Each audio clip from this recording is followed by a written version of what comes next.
Diana made crystal clear what she believed to be true, that she was confident enough to make a horrible accusation in public. On Thursday, December 14th, 1995, at the Lanesborough Hotel at Hyde Park Corner, staff had assembled for the Christmas lunch laid on for Prince Charles and Diana's people. Richard Kay described to me what happened. Diana marched up to Tiggy and said the words, "So sorry to hear about the baby." And Tiggy burst into tears. The implication was that Tiggy had become pregnant and had either had an abortion or had lost the baby, and it was deeply distressing, unpleasant, and untrue. Tiggy fled the room in tears. Patrick Jeffson said, when she snuck up to Tiggy at the Christmas lunch and whispered this to her, she absolutely believed it and was proud of it. That's what she told me. "I'm dealing with it. I'm confronting this. I'm not running away anymore."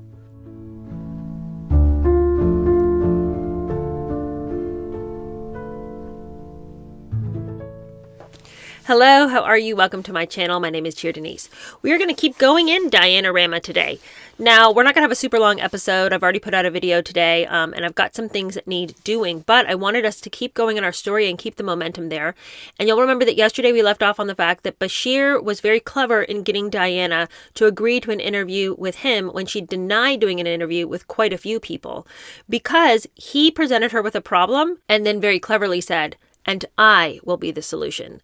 So for somebody who was a little bit naive about the way things worked, and somebody who did sort of have a childish perspective, certainly towards love and towards affection, this is a person who her own therapist said had a little bit of a 13, 14-year-old girl mindset when it came to love, when it came to being convinced of conspiracy and being certain that there were massive plots against her. Apparently, it wasn't very hard to bend her arm in that direction. She loved some confirmation bias, and Bashir was there with all of it. So he was very clever in not approaching her with the interview first, but approaching her as a friend. "Hey, I just wanted to let you know that there's actually 32 different things going on here, and I think you should know, and I would just really love to be your friend." Sidling alongside of her, presenting her with a problem, and then being like, "You know what? Oh, this just came to me. What if you actually came on my show? What about that?" It's almost embarrassing. Really, what a scumbag. Okay, this chapter is entitled The Sting. And the book goes on to say, "I have come across fascinating evidence that Bashir's focus, once he had won Diana's trust, was at first not on an interview for Panorama at all, but on something entirely different. He imagined himself following the example of Andrew Morton by using his relationship with Diana to write a best-selling book and earn for himself, as Morton was able to do, a fortune. The book was revealed to me by Roland Phillips, a writer and well-known figure in London's book world, and in 1995, the 34-year-old publishing director of the eminently respectable Hodder and Stoughton. In late September 1995, Phillips took a call from Bashir requesting a meeting. Phillips told me, he said he had chosen Hodder because he was most impressed by the religious books in our catalog. That was what brought him to us. With discussion of religion out of the way, Bashir got down to business. Phillips remembers that at their first meeting, Bashir produced a folder containing what seemed to be 30 or 40 letters. Bashir said he had been given them in the strictest confidence. They were private correspondence between Diana and her father-in-law, the then 74-year-old Duke of Edinburgh. Phillips said, he wouldn't let me read the contents. Of course he didn't. But I could see from the greetings and signatures that's what they seemed to be. I remember I was struck by Diana's letters to Philip. She called him Darling Pa in that distinctive handwriting. Bashir said the letters were proof that Diana had empowered him to write her authorized biography. The book would be a sensation, and Bashir wanted to know how much it would be worth. Phillips was in no doubt about the BBC man's sense that vast riches may be in store. He was very insistent that I give him a figure. He kept pressing. Obviously, a book like that would be a blockbuster worldwide, and so eventually I said, ballpark? Certainly 7 figures. Let's say, at the very least, £1.5 million? Bashir seemed happy with the amount. And from Philip's side of the table, this would be the kind of coup every publisher dreams of. Signing a deal for the first truly authorized biography of the world's most famous woman, the most celebrated and controversial personality at the very top of the A-list, would make him an industry legend overnight. With mounting excitement, he and Bashir kept in close touch by phone. Over the next 6 weeks, they met 3 times to discuss details of the upcoming book at Hodder's headquarters on London's Euston Road. Phillips began to be swept up, awaiting only confirmation from the princess herself. Bashir said to me that Diana was very excited. She'd given her blessing to the project, as a way of getting her story out there. But his last conversation with Bashir came November 14th, 1995, the day the forthcoming Panorama interview was publicly announced by the BBC. Phillips said, "I watched the interview go out. A day or two later, I tried to ring him but got no answer. I tried again, of course, but that was it. I never heard from Bashir again." This Bashir person, I lack the words. He's just so dodgy. To this day, Phillips is bemused as to what had really happened. Was Bashir touting a genuine prospect of becoming Diana's biographer and somehow the project fizzled? Or was the BBC reporter using the link he had made with the ever-so-upcoming publishing house, responsible for the Teach Yourself books and volumes by Winston Churchill, to bolster his own credibility with Diana? Phillips has never been quite sure, nor has he ever quite shaken off the feeling that he had so nearly made the biggest deal of his life. Well, he can pack that away. What sense would it have made for Diana to do an authorized biography when the reality is she'd already had a biography go out? She'd already had a book where everybody knew she'd worked on it, so what more is there really to say? This publisher, I think, really got swept up in the idea of it, but the reality, really? Why? There's no point for her to do another book about her life. There will always be huge doubt about exactly what conversations took place between Martin Bashir and Diana in October 1995, as the interview drew inexorably closer. Of the only two people present for the key meeting, one of them is dead, the other is a habitual liar. When you're building a circumstantial case, it is important to cling to whatever hard evidence exists. We can say with certainty that Bashir lied 4 times to Charles Spencer. On August 31st, 1995, September 14th, September 19th, and again with his facts on September 26th. As we'll see later, Bashir lied 3 times to his bosses at the BBC, in 1995 and 1996. 25 years later, on March 1st, 2021, he would lie at least 3 times to Lord Dyson in his description of earlier events. Now, on each of those occasions, there will have been many individual lies, specific falsehoods. But just taking the macro view, we can say that Bashir lied 10 times.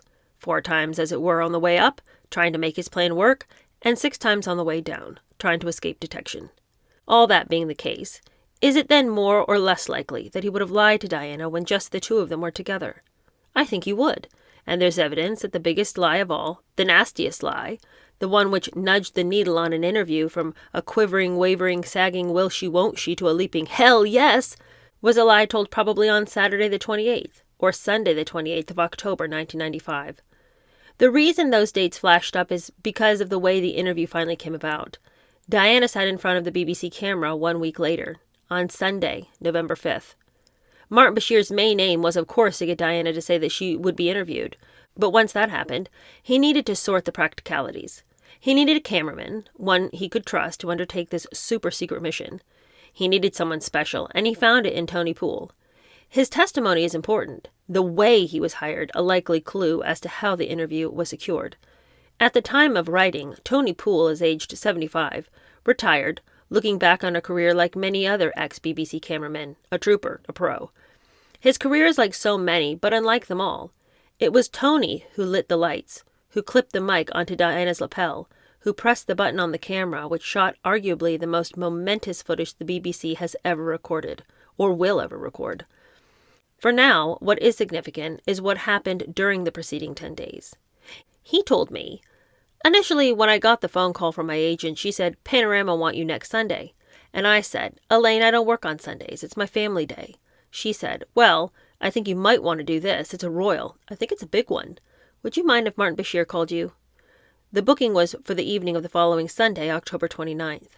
Martin phoned and said, "I'll mention the name only once. It's Diana at Kensington Palace." Already cloak and dagger.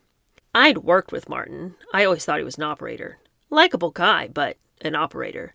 Right from the start, there was a paranoia that the phones might be tapped. The fact that a Sunday had been chosen confirms Diana's input. This was more than Bashir hoping that he might have landed her, getting a camera guy on standby. Diana knew that a Sunday was the day to choose to keep everything under wraps, with butler Paul Burrell on his day off, the evening a time when she would often feed herself from the fridge. It meant busting his weekend, but Tony was intrigued and excited. He'd shot famous people before, lots of them. Elton John, Nelson Mandela, Tony Blair, Stevie Wonder, his favorite. He'd filmed the Queen, for heaven's sake. Well, she'd sat for a portrait. But Diana, at home at night? He'd barely rejigged his Sunday-at-home plans when he told me it was canceled. It was quite quick. Went away. Nobody said why. Diana had said yes, plans were made for October 29th, and then she just as abruptly said no. But why? Was this just a schedule glitch or last-minute cold feet? The BBC's own internal records describe what happened next this way. Specifically, Her Royal Highness agreed to be interviewed at a meeting over the weekend of 28th, 29th October. So what was said at this meeting on the Saturday or Sunday which finally convinced Diana that she must give the interview to Martin Bashir? There's a principle which journalists sometimes have to use to take information off the record. Confusingly, it simply means that the source cannot be identified. What they say is absolutely on the record, but their name cannot be. There could be any number of reasons why, but often the fact is that the information would not be divulged at all without such a guarantee being given. It is then a matter of judging. Is the information true? And second, is the reason the source wants to remain secret a valid one? Of course, the net effect is slightly unsatisfactory, the whole a bit more slippery than would be ideal. But in this case, I am entirely confident that I have been told the truth, the source having a distinct, verifiable reason to maintain anonymity. In fact, a reason closely bound up with the way the information was gained in the first place. The question I put to this source was, so, during that weekend meeting, what was it that finally pushed Diana over the line? Diana was shown a document, another forgery by Martin Bashir, which at last provided concrete proof for one of her deepest, darkest suspicions. My source says that he showed her a letter, effectively a receipt for an abortion which Tiggy Bork had just had, the operation paid for by Prince Charles. It had happened, and Charles had paid for it. Imagine the disgust, the contempt, the roiling bloody anger which that bit of paper kindled. Oh, yes, she knew about them anyway. She knew about them and what they were planning. The note she'd written a few days earlier said it clear enough. To make the path clear, for Charles to marry Tiggy. When he marries Tiggy, what do William and Harry become? Stepkids. Her kids. Martin Bashir's fax of September 26th to Diana's brother had slyly hinted at rumors of an abortion. Her weight loss is not due to her feelings for a particular individual. But now Diana had been shown proof, and once again proof presented by a representative of the British Broadcasting Corporation. It sounds so horribly scandalous. But then again, is it more scandalous than knocking up a piece of paper purportedly to prove that two ex-Royal Navy commanders, Patrick Jephson and Richard Aylard, had taken 40,000 pounds in backhanders, as Bashir did on September 14th? Events covered in the next chapter show that Diana certainly believed at this time that an abortion had been carried out, and she talked about a certificate which proved it. And jumping forward 6 weeks in the timeline, Diana made crystal clear what she believed to be true, that she was confident enough to make a horrible accusation in public. On Thursday, December 14th, 1995, at the Lanesborough Hotel at Hyde Park Corner, staff had assembled for the Christmas lunch laid on for Prince Charles and Diana's people. Richard Kay described to me what happened. Diana marched up to Tiggy and said the words, "So sorry to hear about the baby," and Tiggy burst into tears. The implication was that Tiggy had become pregnant and had either had an abortion or had lost the baby, and it was deeply distressing, unpleasant, and untrue. Tiggy fled the room in tears.